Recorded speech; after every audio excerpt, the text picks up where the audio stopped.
Okay, so we had the Russian Revolution. If you will find your slides that help you with your key events, seriously stay off of that. Key events.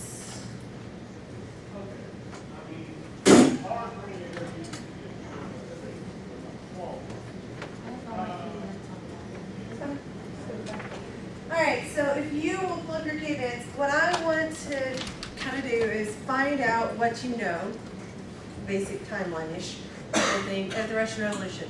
And then I'm going to go back in and fill in the blanks. Okay? That way we all have the same idea. We all kind of know where we are. Did you put your headphone off your head? It's kind of weird. Look at this there. Alright, so what happened? What happened? The proletariat were really angry. Disclose whether you give a paper cut. I do. You must be very careful and carry it very politely because it will hurt you. And it's heavy. And you want to hold it there. Yes. I can't get out. Yes, I think you can just push on the door. You should just push. There you go. All right. So the proletariat were angry. All right. What's the proletariat? A bunch of workers. Working class people will usually talk about in reference to Marxism. You and I. Unless somebody's got a parent that makes $1 million a year. Anybody? Yeah. But okay, so none of us are millionaires, so that means that we're the proletariat. We are the people that Lenin was talking to. Okay, so she said the proletariat was angry. So the working man was angry. Okay, what else? Good start. Not everyone at once. Okay. Bloody Sunday. What's Bloody Sunday?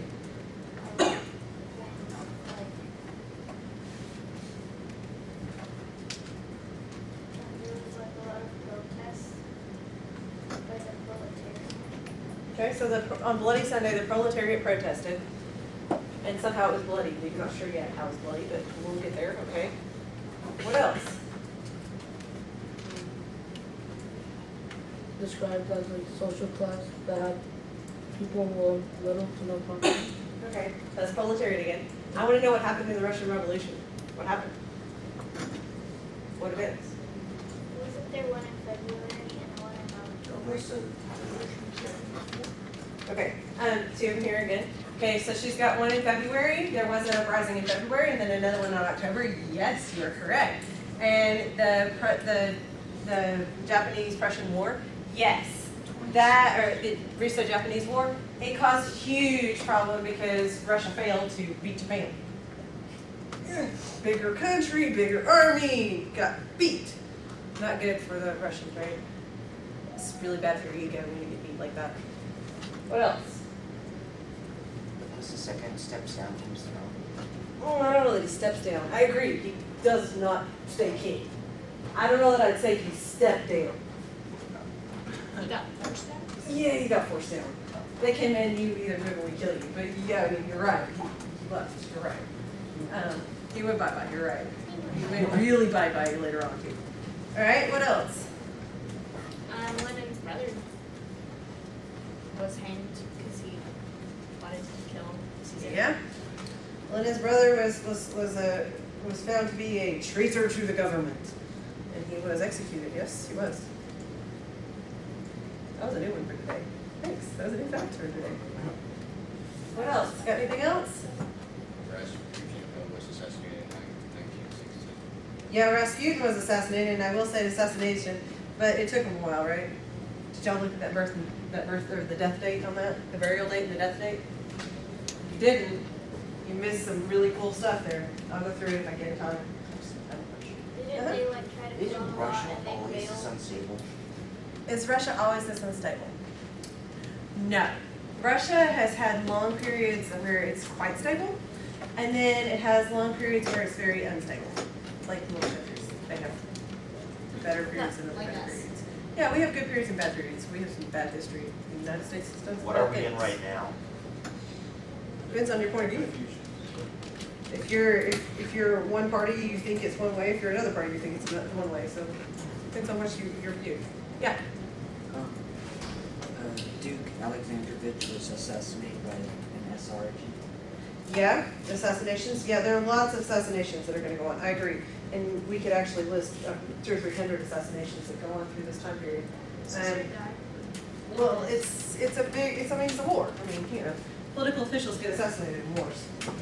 All right, so from what I've got, we have some pieces of the big events, and we're missing other pieces of the big events. So I'm going to go through this timeline-wise, and I'm going to drop in the big events for you. I'm going to ask you some questions, and then we can look up some stuff, okay? Okay. Just so that we don't all get. Okay, so when we start with this, I put it up on a newspaper because I thought it would be kind of fun. If you go to the Russian Revolution thing, you can actually see my Prezi. I'm not actually going to use it other than the pictures, although it does have some really cool stuff in it. Has all my resources as usual. And then down here, there's a summary here that basically, if you were to take the posters that were on the wall, I know we're taking them down right now, but they started at the very top of that poster. What is it? Why is it important? How does it impact and how does it connect? It goes straight down the thing with the Russian Revolution. You ought to look at that because by now, you should be able to do that with an event. So by the time I get done lecturing on the Russian Revolution, if I asked, you should be able to turn out 4 paragraphs that tell me that it's 4 things. I've done it for you so you can see it. I already know this, it's in my head. I thought it would be nice for you to see it, so you might want to look at it just so you know what it looks like, okay? All right, so we're going to go back, and she was talking about there being a February one and a October one. The revolution, when people talk about the Russian Revolution, the one they talk about is the October Revolution. Yeah. Yeah, if you want to, yeah, go for it. So the October Revolution is the one that people talk about. So you're going, well, Ms. Anderson, why did you put up there that it was started in February? When does the United States say they got their independence? What year? You know? Oh, you need to know the year the United States claimed its independence. 1970. No. 1776. On July 4, 1776, we claimed that we got our independence from England. Did we? No. No. We hadn't even fought the war yet.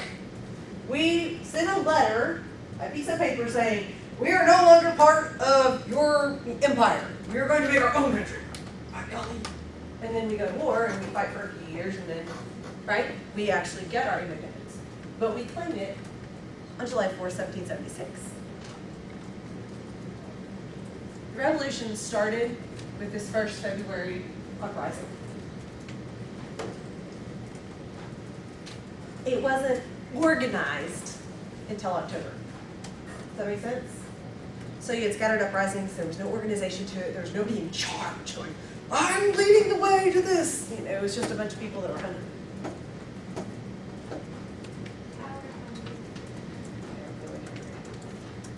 All right, so let's talk about why the revolution happens. It's kind of hard. It's kind of like you take that pickup sticks and you drop them on the desk. Pick one, anyone that's going to move the stack. That's kind of where you are with the Russian Revolution. It could have been any one of these things, probably could have started the revolution on its own, but to have lots of them there, it was true chaos. So let's start out with the simple one. Tsar Nicholas. Was he a good ruler? He wanted power. He wanted power, but was he good at being a ruler? He was a good king. Was he good at what he did? Would he have lost power if he was? No. So if he wasn't good at ruling, he wouldn't, you know, if he was good at ruling, he wouldn't have lost power. So he wasn't a good king. You're right.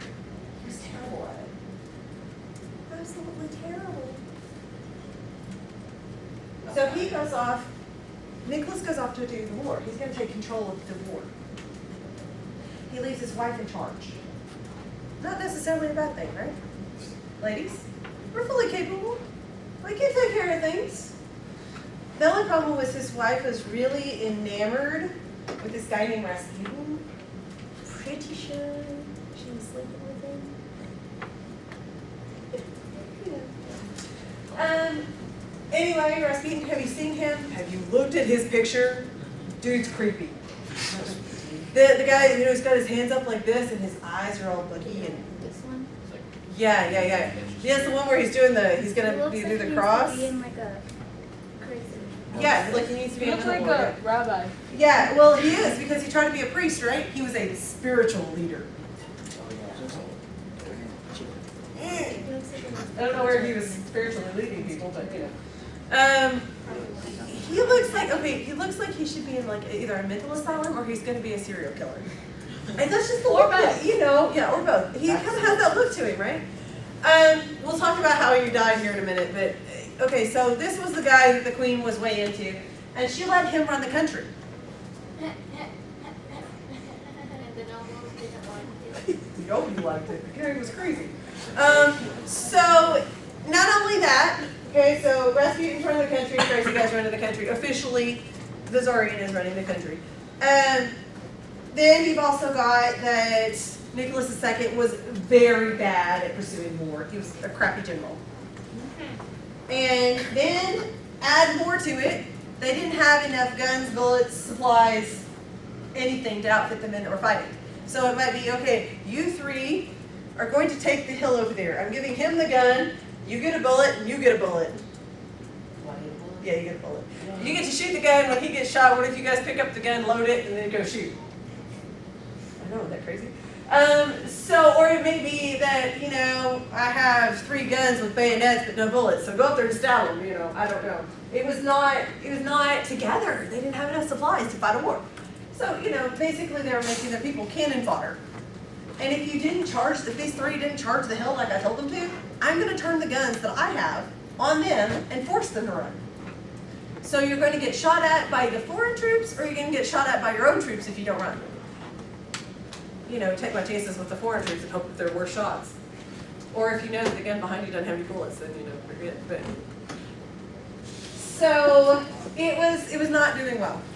All right, well, there was also another problem that I don't know if it was Nicholas or the Tsarina, maybe both, maybe Rasputin could be as part of it. But at home, you and I, we'd have been starving. I do mean starving. No food. No food at all. People are actually dying of starvation in the streets of the capital. And we're not talking like, you know, the poor people that live on the streets. We're talking like everyday citizens that work for a living, couldn't buy food. There wasn't any. That's what caused that February Revolution. That's what caused that first uprising. It was a bread riot. Remember Marie Antoinette that was on the wall over here? She had the cake in her hand. Yeah, she said, "Let them eat cake." Not really, but you know. Let them eat cake. Yeah, she didn't really say that, but you know, she got given that in line. So, you know, they had no bread, so let them eat cake. This is what was happening in Russia. No bread, no food at all. You get water, not even bread and water, right? Just water.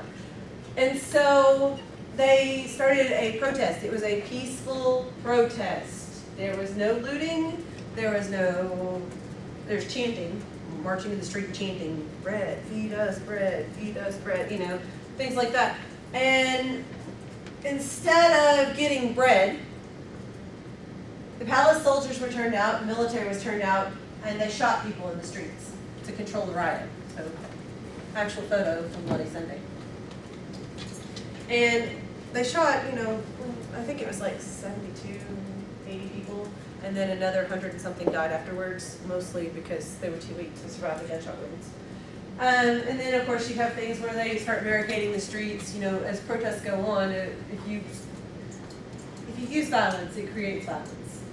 So when they came out and used violence against the peaceful process, it brought more violence around. So, yeah, it's not good. So, that's what started this.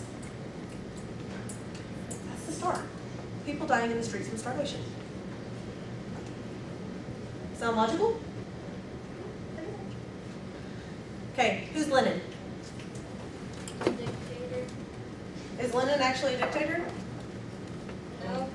English. He's a communist. He's a communist. He's a communist, I agree with that. He's the founder of the He's a Russian politician Communist. and a political theorist. Right, okay, I wouldn't necessarily, Lyndon, I mean, he probably could have been, he didn't stay in power long enough to become that. Up here you have the three guys that are way important to this. I left this guy out.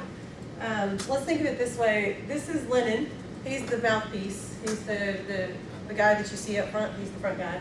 This is Trotsky, he's kind of the, I won't say he's the brains behind the scene because he's not, but he's more behind the side, he's behind the scenes, he's more introspective, he's not outgoing like Lenin is. And this is Stalin, he's kind of the muscle. Alright, so I want you to understand where Stalin fits in this, because he becomes a big player, but he's not that in the beginning. Okay? So I want you to know where he was. Look at him. Look at the other two guys versus him. Okay, Stalin is the youngest. Okay?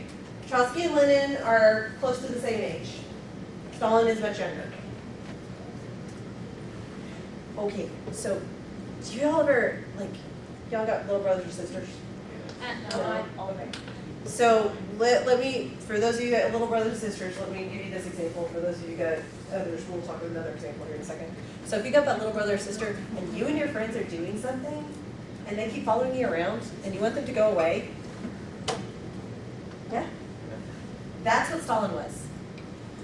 Or perhaps if you've either been this person or you know who this person is, your group of friends, that person that always hangs around your group, but you're not friends with them and they're not friends with you, but they hang around and they won't go away.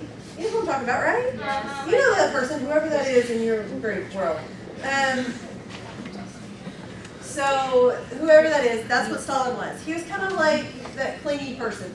You Yeah, know, the clingy friend. yeah, the clingy friend, or my husband jokes and calls him the spider monkey. You know, it sticks to your back and won't let go. So that's what Stalin was. Now these two guys, they really, I'm not going to say they didn't appreciate Stalin, they did. They appreciated him for the job that he did, but they didn't really see him going further than the job that he was doing. What they didn't count on is how manipulative Stalin is.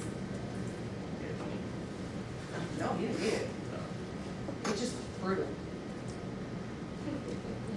All right, so Lenin here, he's the mouthpiece.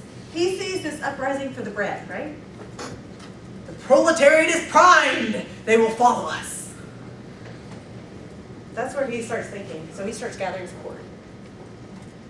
Do you know what happened after the bread uprising? Do you know what happened? War. Oh, of a sort. Revolution. Well, of a sort. So Nicholas is gone, right? He gets, well, sort of. He's under house arrest. Not useful then. So there's a government that's set up. We're the provisional government. Temporary government? Huh? They're going to sit over here and go, ooh, here's the orders, do this, do that. We're going to pursue the war. They're going to try and fight World War I for Russia, getting orders out instead of, Nicholas doing it. They don't do any better. They're not really effective. They kind of flounder around. It's kind of like a dying fish. Did I go anywhere? Wow. So, I mean, they're laying there and they're trying, and I give them credits for trying. It's hard to get a huge country moving, but they're. And so, you've got this coming here, and then you've got Lenin who's sneaking up this side over here. And I mean by sneaking that his party had been around about 10 years. He wasn't a newcomer to the scene. And he's got friends in high places. He gets the upper military on his side. They no longer support the king. They no longer support the provisional government. And that sucks for them. The Duma, do you know what that word was? Did you look it up? Duma? D-U-M-A? What is Duma?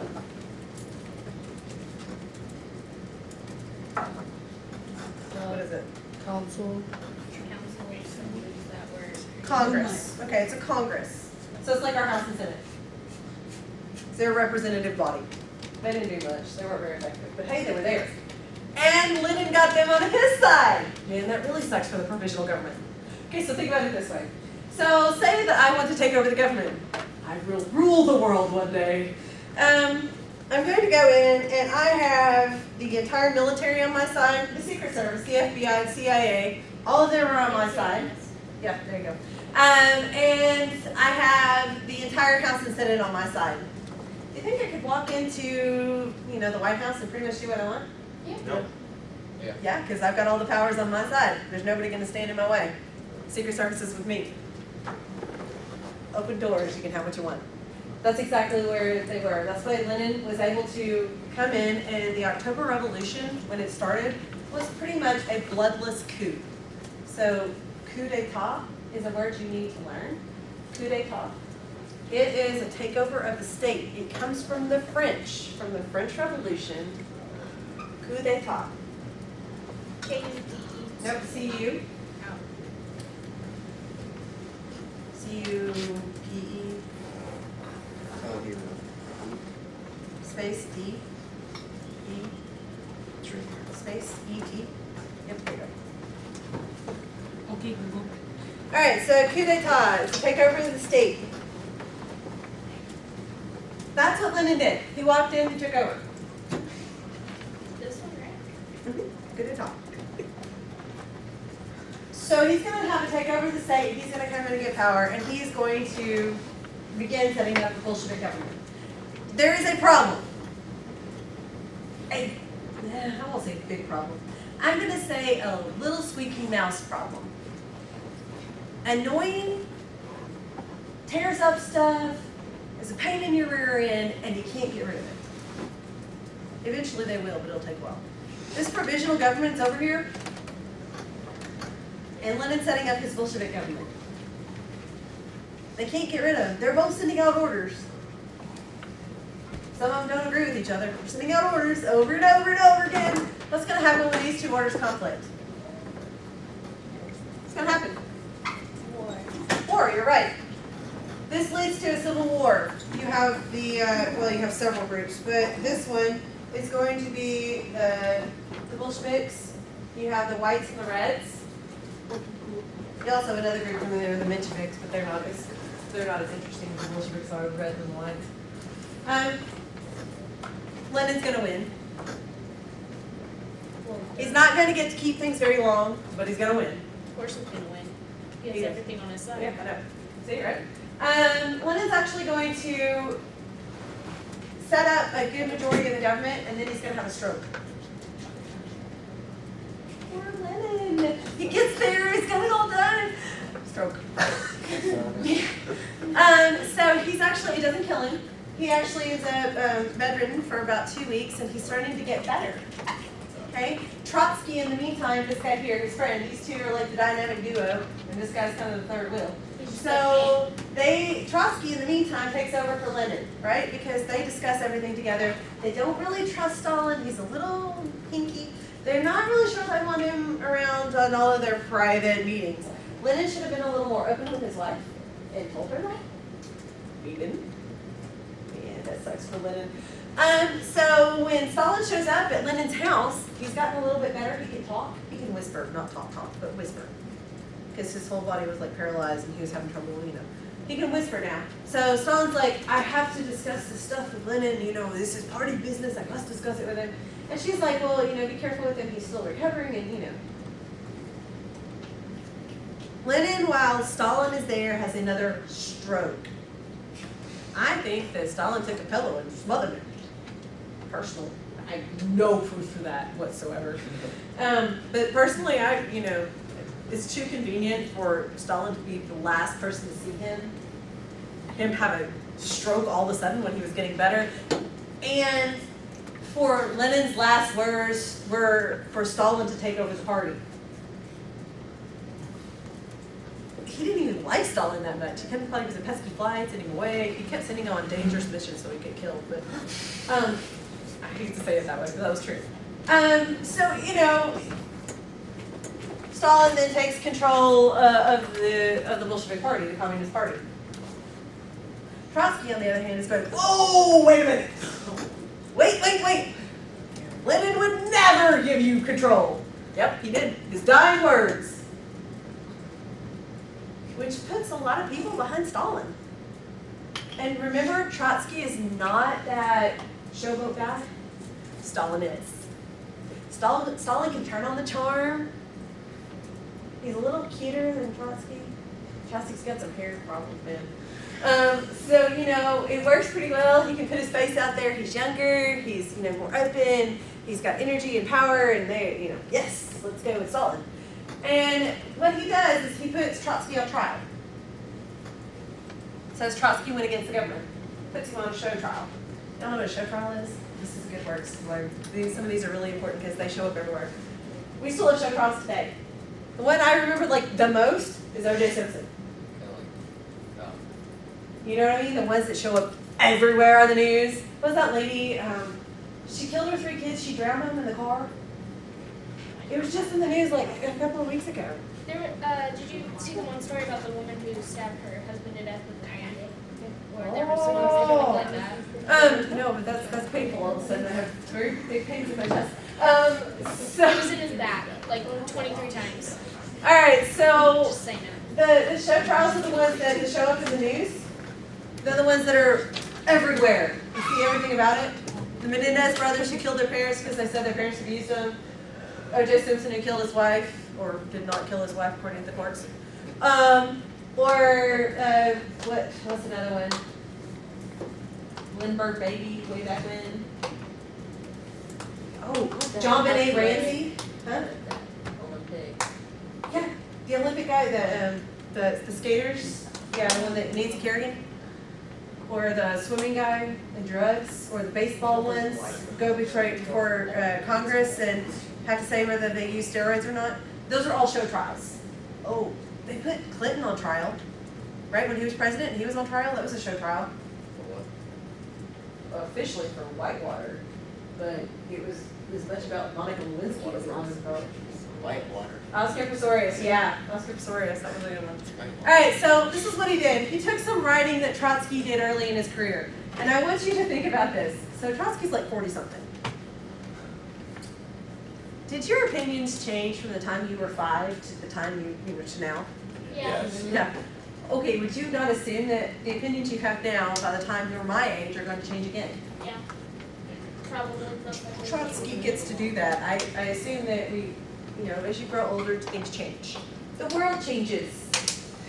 Stalin used that against him. Said that Trotsky was a traitor to the Communist Party. By the way, the party didn't exist yet when Trotsky was doing this writing. Could be a traitor to something that didn't exist, right? Didn't matter to Stalin. He put him on trial. It was a great show trial, and he sends Trotsky to Siberia. Go figure out what Siberia is. I want you to know what it is. I want you to see where it is. I want you to see on the map what it is. So type in Siberia. Find his green husky. I don't think that's what I want. Map, probably. Okay. Okay, so what is Siberia? Pretty big region. Siberia. Like 3/4 of Russia, right? Yeah. Okay, so if you go look at the Caspian Sea, it makes this little S-looking thing, and the line that goes straight up from that is the Ural Mountains. The Ural Mountains are the break line. On this side of the Ural Mountains for you, if you're looking at a map this way, this side would be Asia, this side would be Europe. The Ural Mountains are the dividing line from Europe and Asia. They're also the dividing line between European Russia and Siberia. At the top of Siberia, you're going to have penguins and polar bears. At the bottom of Siberia, you're going to have monkeys and tigers. So it's a huge difference in climate. They're sending them to the north, yeah. I found a picture. Is this in Siberia? Probably. It's just an ice floe. It's kind of cool. The sun's going through the ice floe. It's cool. So he sends Trotsky to Siberia. I want you to understand what they did in Siberia, and this is not, Trotsky's not the only one. He's just one of the interesting ones that they sent.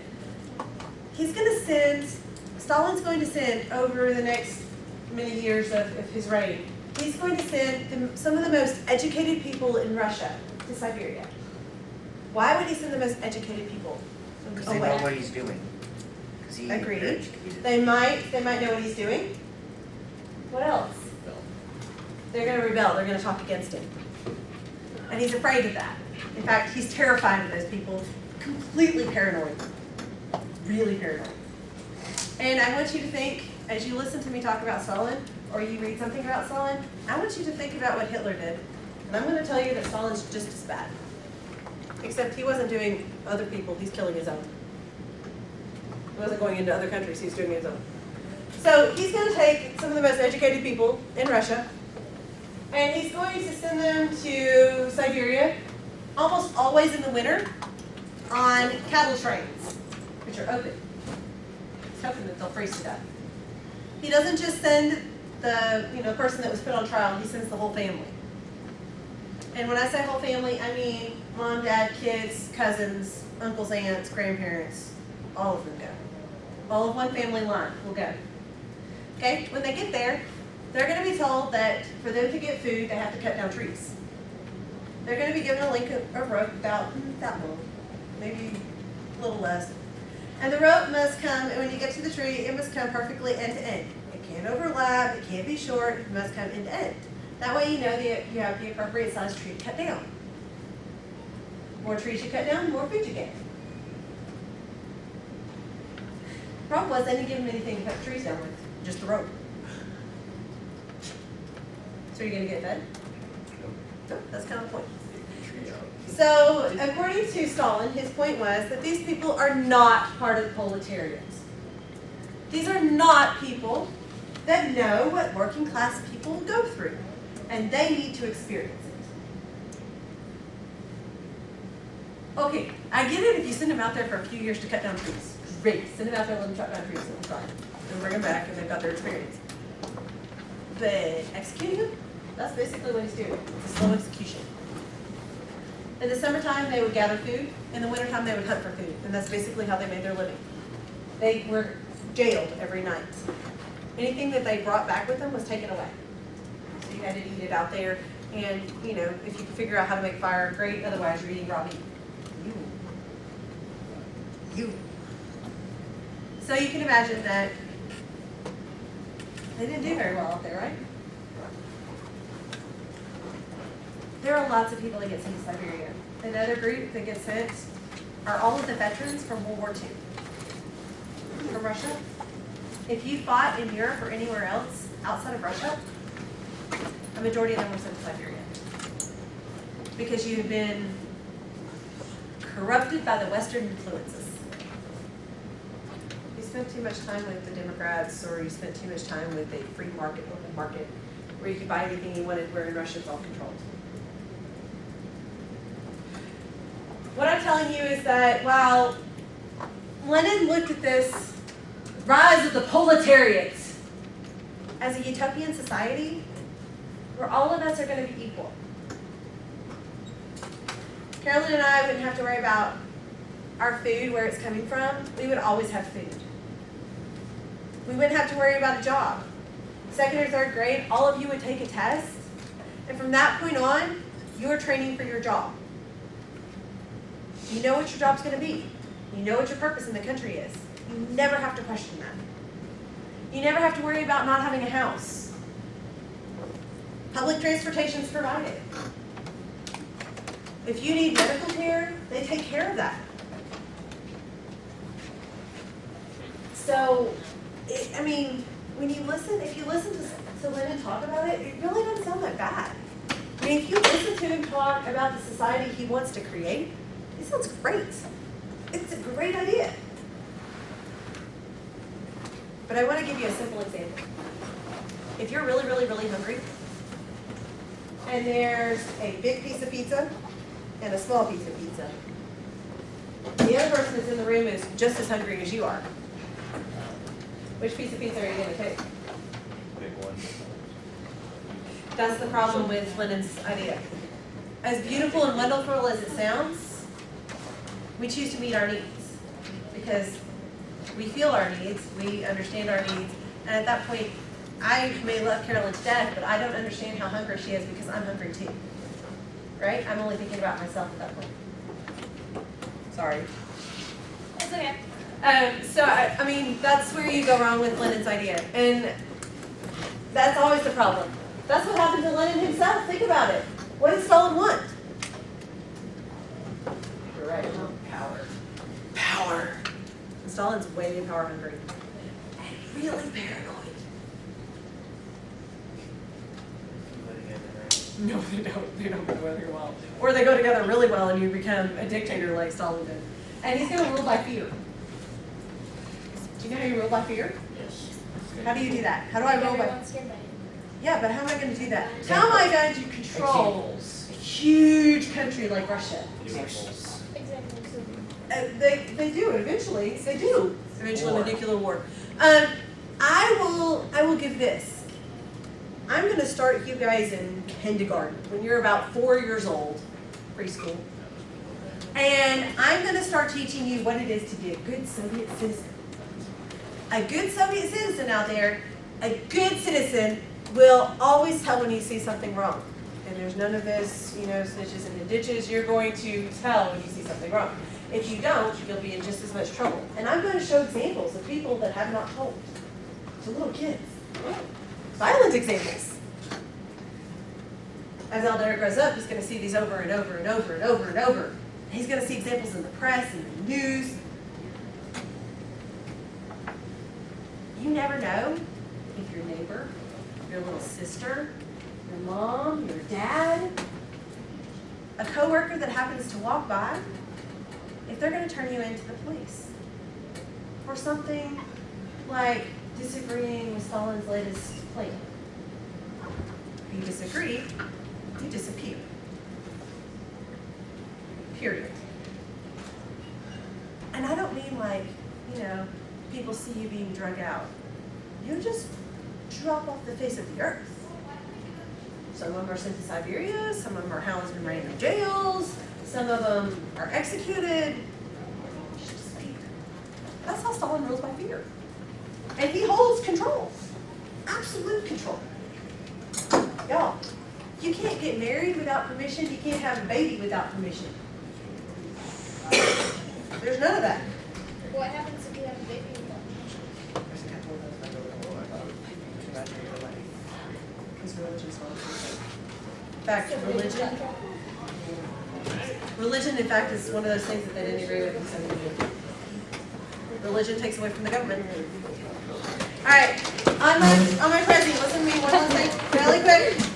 On my Prezi, you need to go and you need to see where down here it says summary.